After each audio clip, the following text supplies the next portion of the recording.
Purnasya Purnamadaya Purnamevavashishyate. Om Shanti Shanti Shanti. Hari Om Tat Sat Sarvam Bhagavat Shri Nithyananda Paramashiva Padukarpanamastu. Om Nithyanandam. Yes, please stay connected. We'll be starting the next session right away.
Okay, so we'll continue with the session. We'll start with the session. So let us sit straight in the head, neck, and spine in a straight line, connecting to Swamiji in our third eye. We'll be keeping our hands in that Panchali Mudra in front of the heart center and inviting Swamiji's grace and his divine presence for the session by chanting the Sadguru Vandanam. Nithyanandam Paramasukhadam Kevalam Jnanamurtim Dvandvatitam Gagana Sadrusham Tattvamasyadilaksham Ekam Nityam Vimalamachalam Sarvadi Sakshibhutam Bhavatitam Trigunarahitam Sadgurum Tam Namami.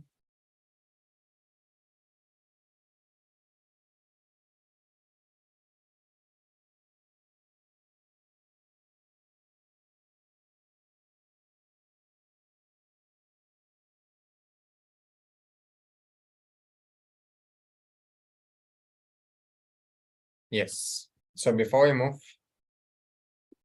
to the session, a quick reminder that photography, video, and audio recording are strictly prohibited during all sessions. Please be on mute, be on the camera throughout the class, and if you need to step out in any unavoidable situation only, please inform the district security officer or the concerned acharya. So here we have a verse from chapter 3 of Bhagavad Gita on Karma Yoga, which translates as, if I do not keep performing actions, then I become the creator of confusion that affects mankind, and these men will go to ruin.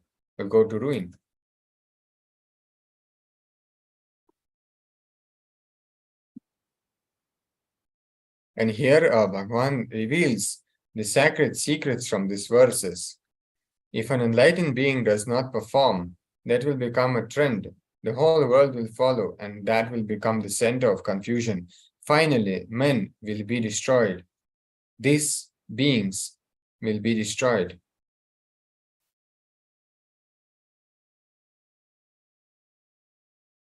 Buddha puts it very beautifully in one of his sutras.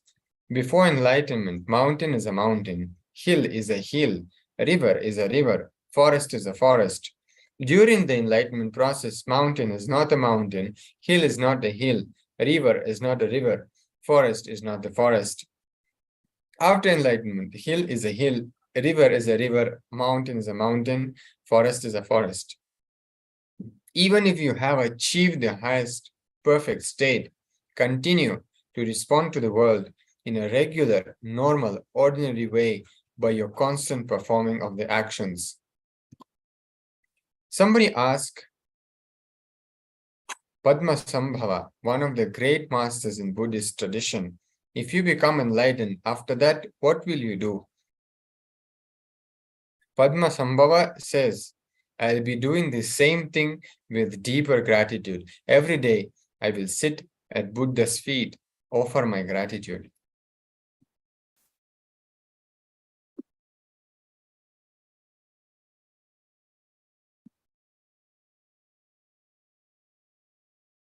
They asked, will you not go on your own, start your own Sangha?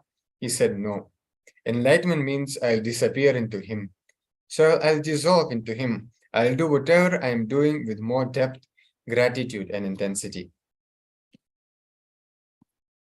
Constant attitude to take up more and more and more work, constant attitude of performing actions. If I have to give an example, how you feel constantly, the bed is inviting you, how you carry constant feeling to go and lie down. Same way, constantly feeling to work, to perform actions, constantly feeling like performing actions. Try to build this pattern. This will liberate you from all patterns. Constantly working, performing. See, some patterns need to be left in you till all other patterns get cleared. I used to have some patterns, very funny patterns. I'll wake up only in the face of Arunachala. Every morning, even if I am sleeping inside the room of the house in which I was born and brought up, I'll wake up, I'll not open the eyes. I'll be like a blind, put my hands, slowly walk, go to the balcony, stand there, only then I will open my eyes. Same way, sometimes some patterns knowingly, you need to keep it alive in you, keeping it with you. This pattern of constantly performing action should be kept in you, alive in you.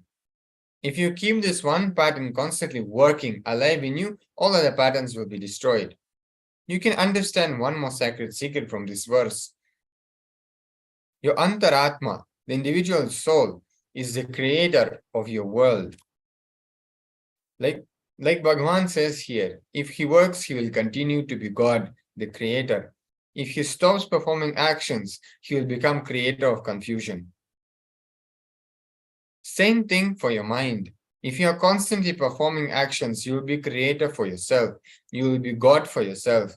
When you don't perform actions, you will be creator of confusion. Like Bhagavan says here, all the men will follow him and destroy themselves. All your organs and thoughts will follow you in the creation of confusion and destroy yourself. Whether you are creator of the order or creator of the chaos depends on your pattern of performing or non-performing. If you are constantly performing actions, you are creator of the order, universe. Otherwise, you are creator of chaos. Shankaracharya, Bhagavan is using a very beautiful word. Aham Shankarasya cha.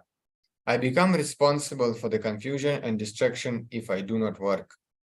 He has put in that word so that even in the future, any other incarnation lands, this rule is set as a benchmark. One group of dirty, dumb fellows wanted to spend their whole life in laziness in the name of spirituality.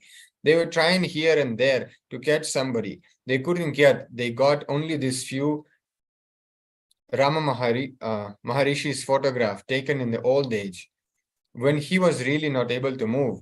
And even while he was able to move, photographs were not taken. Bhagavan is very clear. One side in the last verses he told in the positive way. Now he is telling in the negative way. Now he is performing. Now he performing is necessary. Even he performing is necessary so that everybody continues to perform actions. Patternless living happens by continuous performance of actions. When you continuously perform, all cyclones happens in your inner space. Hatred, fear, guilt, everything disappears, never settles as a pattern. You never get into panic pattern. Non-performance happens out of panic pattern. If somebody is non-performing, be very clear that fellow is caught in a panic pattern. He doesn't need mercy now. He needs puja.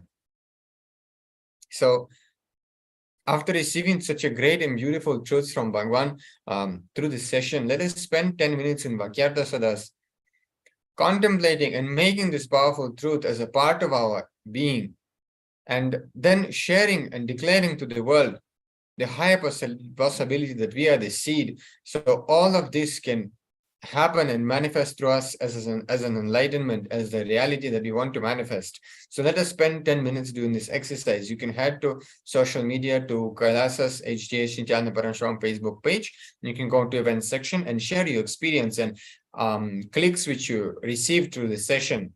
Before we move to the Power Manifestation session, let's do this exercise in sailing.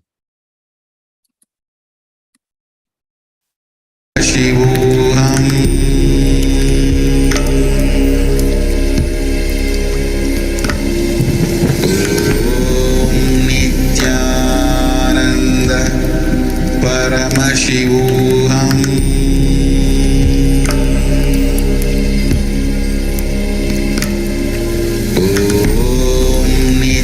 Nithyananda Paramashivoham.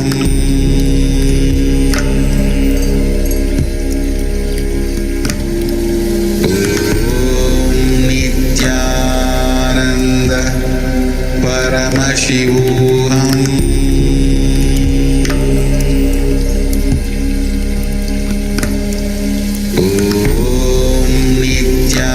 Nithyananda Paramashivoham.